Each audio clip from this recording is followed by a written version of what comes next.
Assalamualaikum warahmatullahi wabarakatuh. Alhamdulillahirabbil alamin. Allahumma shalli ala Muhammad wa ala ali Muhammad. Pemirsa Khilafah News dimanapun Anda berada, salam jumpa kembali bersama dengan saya Aziz Rohman di program Kabar Petang edisi Sabtu 12 November 2022. Insya Allah beberapa menit ke depan kami akan menemani Anda mencermati dan menelaah berita paling menarik dan paling populer hari ini bersama narasumber yang kompeten di bidangnya dan tentunya dari sudut pandang Islam. Baiklah pemirsa, inilah Kabar Petang selengkapnya.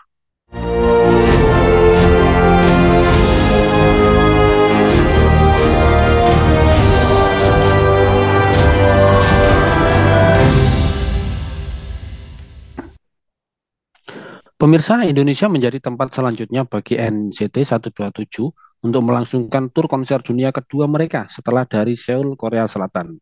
Dengan tajuk NCT 127 Second Tour Neo City Jakarta The Link, konser NCT 127 berlangsung selama 2 hari, yaitu sejak tanggal 4 sampai dengan 5 November 2022 di ICE BSD Tangerang, Banten. Sayangnya, konser ini di hari pertama berakhir ricuh.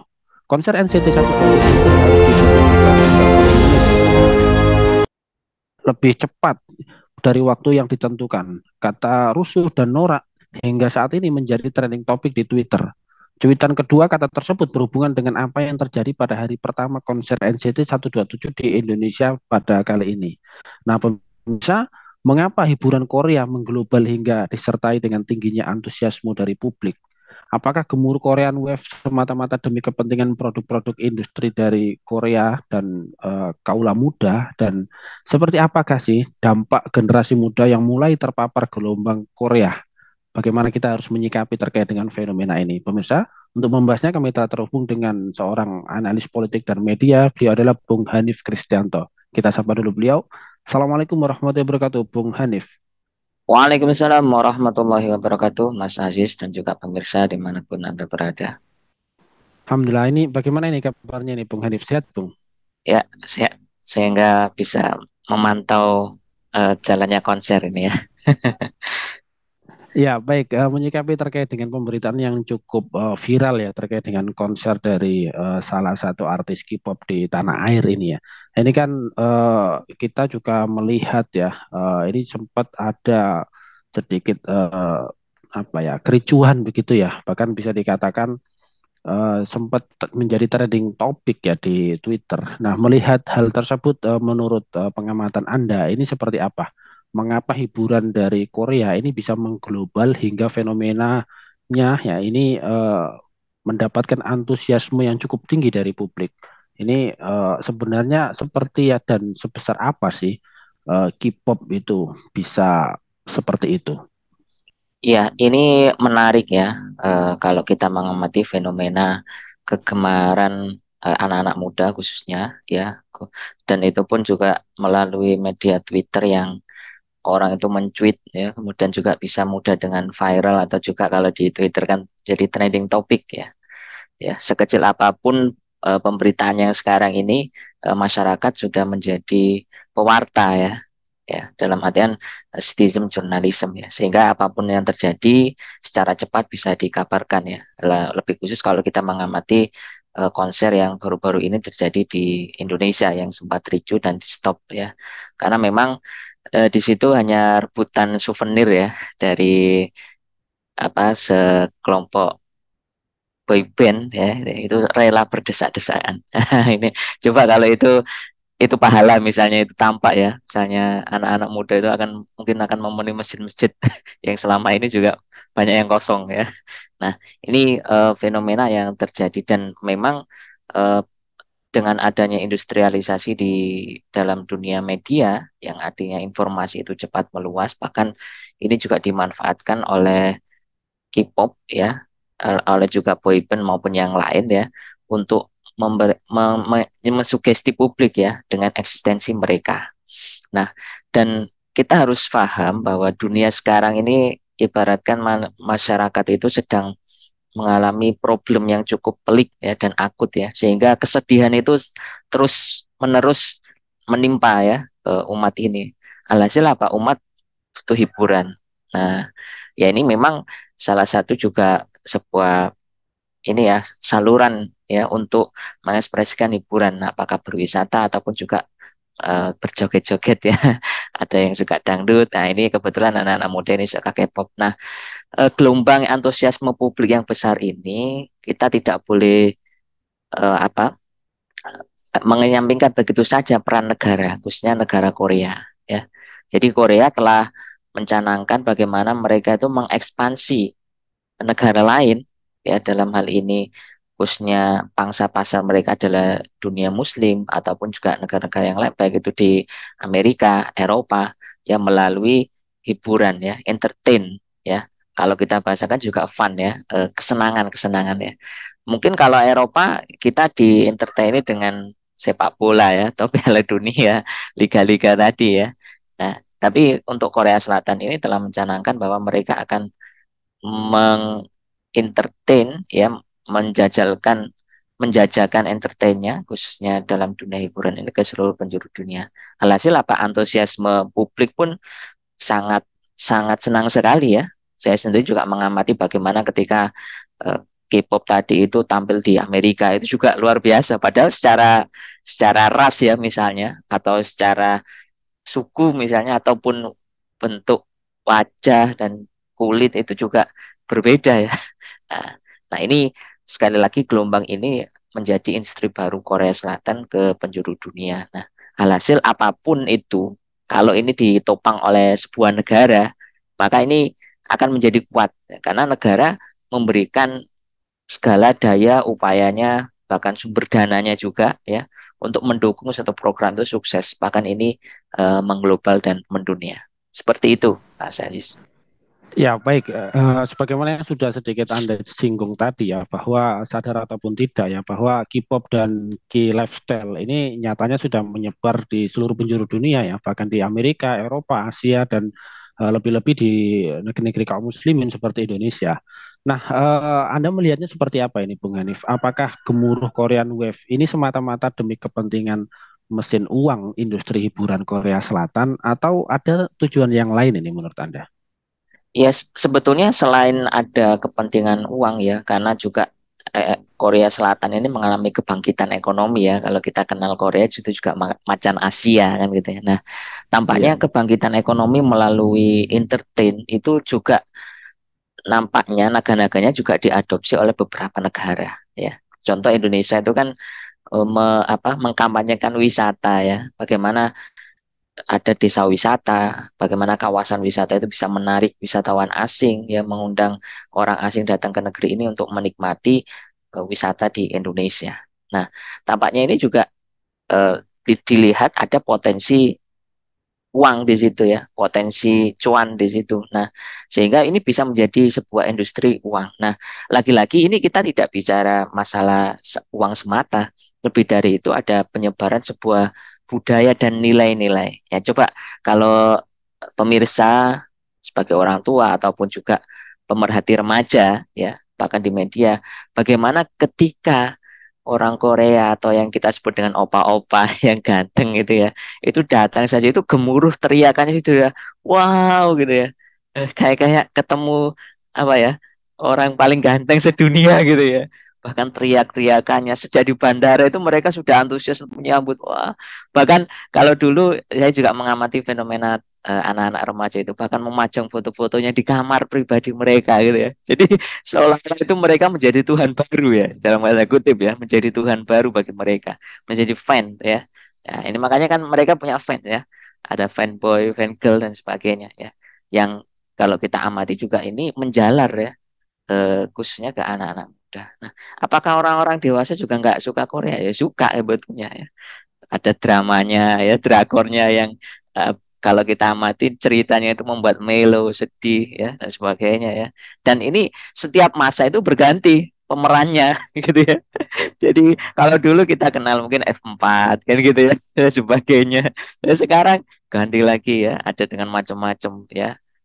Ada juga NCT tadi ya. Kemudian ada Suju, ya, Super Junior dan sebagainya. Nah, ini yang terjadi. Akhirnya apa? Nilai budaya mereka itu ditransfer kepada fans mereka secara contoh ya, ketika ada fans, ketika fans itu dipanggil naik panggung, kemudian dipeluk ya, misalnya dia lawan dengan lawan jenis itu kan sudah seneng banget ya, foto bersama ya dan sebagainya. Nah, ini kan secara tidak langsung juga ada transfer nilai budaya.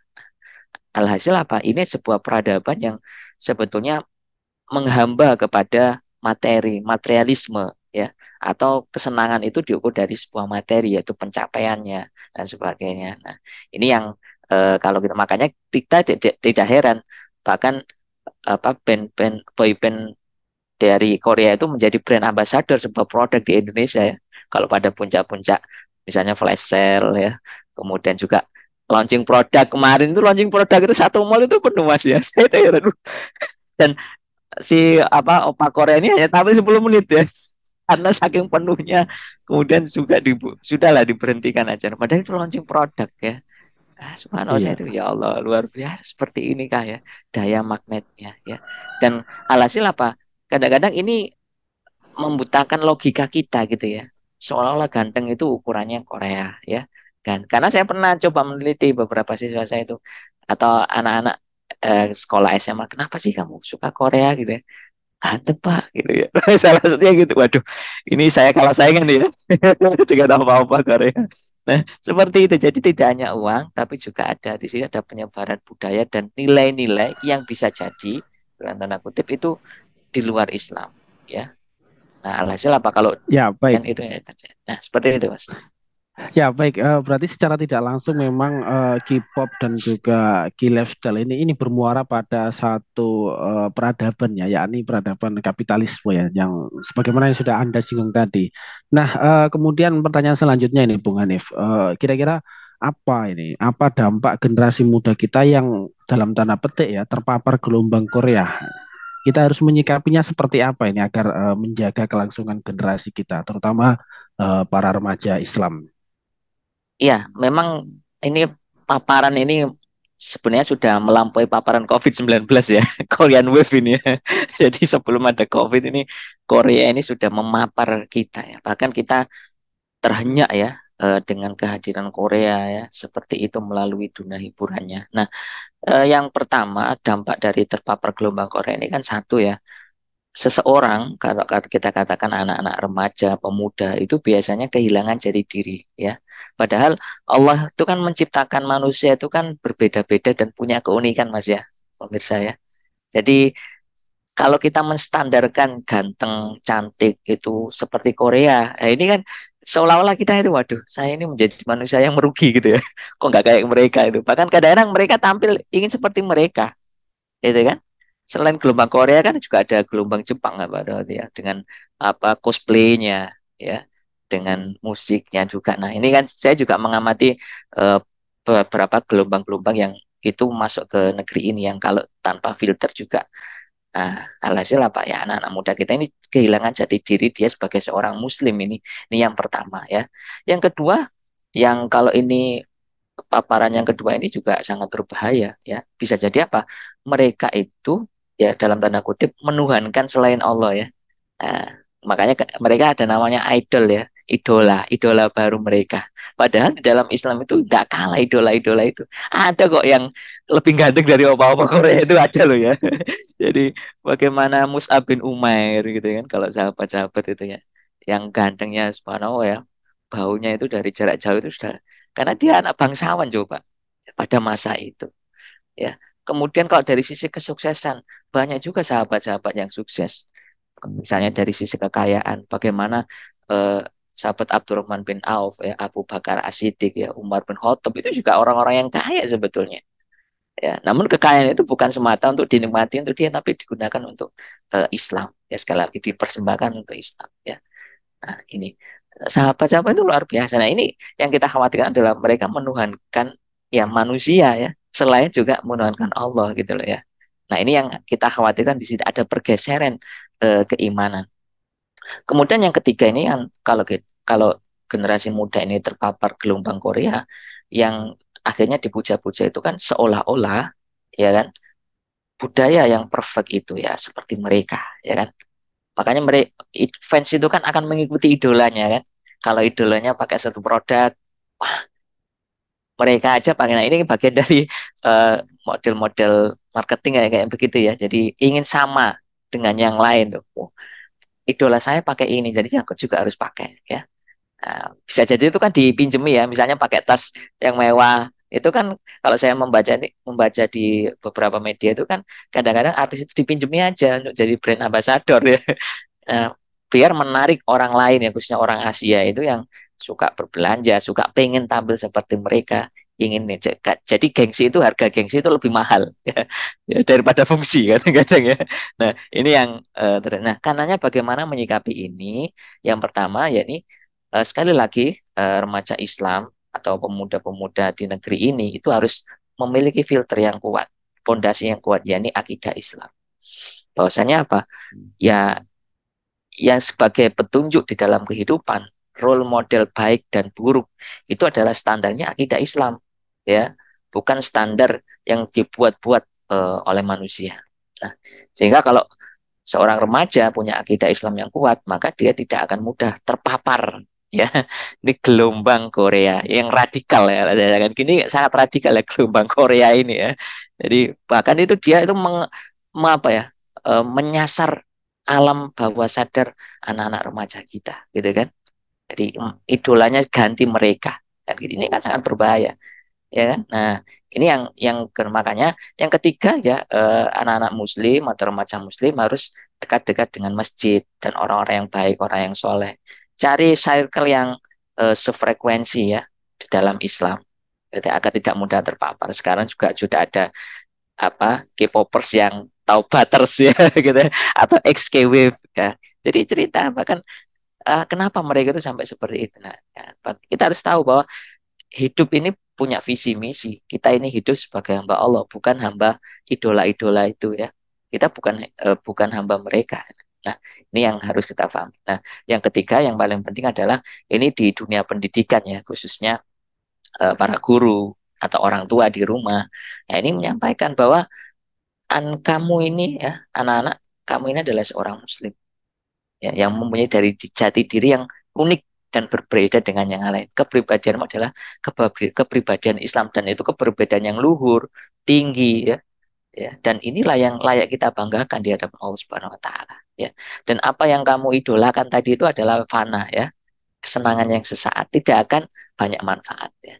Makanya yang tergerus itu tidak hanya akidah ya, tapi juga program-program pemerintah juga akan tergerus ya. Misalnya permainan tradisional ataupun apalah yang kalau kita katakan budaya itu juga akan tergerus karena lebih menarik yang sana daripada yang sini gitu ya. Jadi luar biasa ini gelombang ini. Seperti itu Mas Agus. Ya, baik. Terakhir ini Bung Hanif, bisa dijelaskan lebih rinci ya, bagaimana atau langkah praktis yang harus diambil ya oleh semua pihak ya. Ada mungkin para ulama, mubalik, ustadz, ustazah, ya, praktisi pendidikan dan juga para orang tua Muslim. Karena biar bagaimanapun problem ini adalah masalah kita bersama. Tidak mungkin remaja bisa menyelesaikan penjelasannya. Iya, ini sangat penting sekali ya kalau kita bicara langkah teknis ya, wabil khusus ini kepada orang-orang yang punya kapasitas ya, authority di masyarakat ya. Nah, yang harus kita pahami di sini yang pertama itu saya bicara peran negara ini dulu ya. Karena benteng pertama masuknya gelombang itu kan juga kalau negara nggak memproteksi ya, misalnya apa nilai-nilai tadi yang itu banyak yang bertentangan dengan Islam. Nah, maka ya sekeras apapun upaya yang dilakukan oleh mubaligo, ulama, praktisi pendidikan, ini akan buyar gitu ya. Contoh Mas ya, di sekolah ya kita. Anak-anak, siapa idola kita? Rasulullah Muhammad. Wah, ini di sekolah, giliran dibuka konser. Misalnya gitu. Wah, datang ke situ buyar gitu itu Mas ya. Jadi kalau negara nggak memprotes itu buyar lagi. Makanya ini butuh peran negara yang paling penting vital itu ya. Bagaimana menghadirkan media baru ya, hiburan yang mendidik ya, bukan bukan hiburan yang misalnya dekat dengan mistis ya, kemudian horor ya, menghadirkan yang ini malah memperlemah akidah umat ini kan gitu ya. Padahal melalui media ini ya, apalagi negara itu kan bisa mencerdaskan rakyatnya ya, mendukung program-program mereka. Maka negara ini harus memproteksi dulu. Kalau negara mengizinkan mereka masuk ke negeri ini ya melalui acara entah konser atau apa ya sudah buyar mas ya sekali lagi. Tapi kan kita nggak boleh berhenti sampai langkah di situ. Oke lah negara kayak gitulah. Tapi kita perlu juga memberikan nasihat kepada penguasa negeri ini. Jangan hanya hanya demi kepentingan uang ya, maksudnya katakan devisa atau apa, tapi mengorbankan akhlakul karimah ya, mengorbankan kepribadian anak-anak bangsa ini. Lah kalau anak-anak bangsa kita seperti ini ya, dalam alam bawah sadar mereka itu bahwasanya kesenangan itu demikian ya, bagaimana mau berjuang ya? Rugi ya kemarin kita ada hari pahlawan sudah pakai tentara, baju tentara, baju polisi. Jadi mau membela Indonesia seperti apa wong? Kita kadang itu melo gitu kan, kena sedikit masalah nanti jangan-jangan juga bunuh diri kan gitu ya. Seperti artis-artis Korea banyak yang bunuh diri kan gitu loh. Nah, itu mau dicontoh ya.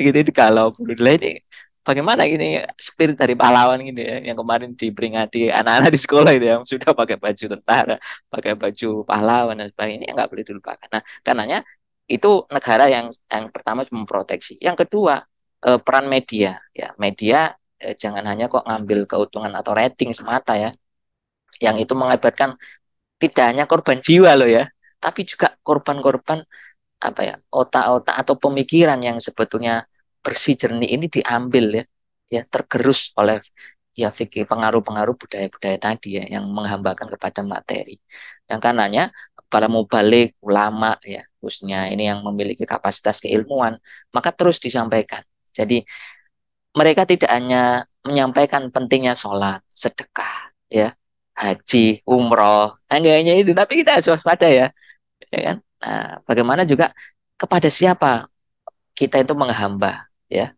ya hanya kepada Allah. Mengikuti aturan siapa? Aturan yang dari yang maha baik, yakni aturan Islam. Nah, sehingga di sekolah itu juga dikondisikan, gitu kan? Kemudian di keluarga juga seperti itu. Ya, saya sendiri juga luar biasa menghadapi gelombang ini ya meskipun anak-anak itu masih kecil tapi mereka kadang-kadang tahu oh ini namanya ini nah ini kalau orang tua nggak update juga gimana mau paham ya ada namanya Jimin itu dikira Pak Min gitu ya. Ada Jimin nah ini karenanya membangun karakter generasi unggul itu ya begitu ya mendidik mereka dengan akidah Islam ya kan menanamkan akidah yang kuat ya di sekolah ya di rumah bahkan ini juga peran dari negara juga yang kita butuhkan ya dan juga menghadirkan lingkungan yang baik ya jadi apalagi pengaruh melalui gadget itu sudah luar biasa ya. Jadi ada pembatasan-pembatasan. Nah, serta anak disampaikan bahwa Anda atau anak-anak kamu itu adalah seorang muslim yang mempunyai Allah ya sebagai Tuhannya ya, yang mempunyai idola sejati bukan kaleng-kaleng yakni Rasulullah dan para sahabat dan yang mempunyai kehidupan mulia ketika diatur dengan syariat Islam. Seperti itu Mas Aziz. Ya, baik, Mas Awa, ini penjelasan yang luar biasa ya. Ternyata memang problem ini problem kita bersama dan yang lebih penting lagi ya, sebagaimana disampaikan oleh ini sangat-sangat penting untuk melindungi kelangsungan generasi muda kita. Terima kasih, Jazakumullah khairan kasiron kepada Bung Hanif Kristianto ini atas penjelasan dan hadir di Kabar Petang pada edisi kali ini. Insya Allah nanti kita ketemu dan lain kesempatan. Semoga Anda dan keluarga sehat selalu dalam lindungan Allah Subhanahu wa taala. Assalamualaikum warahmatullahi wabarakatuh, Bung Hanif Kristianto. Waalaikumsalam warahmatullahi wabarakatuh, Mas Aziz. Baik pemirsa, demikianlah kabar petang pada edisi kali banyak manfaat dari kami. Jangan lupa saksikan kami pekan depan di jam dan channel yang sama dan jangan like, comment, share, subscribe serta klik tekan tombol loncengnya agar tidak ketinggalan update terbaru dari Khilafah News karena hanya di sinilah Anda akan mendapatkan informasi di sudut pandang Islam. Akhirnya saya Aziz Rohman beserta seluruh kru yang bertugas undur diri. Wassalamualaikum warahmatullahi wabarakatuh.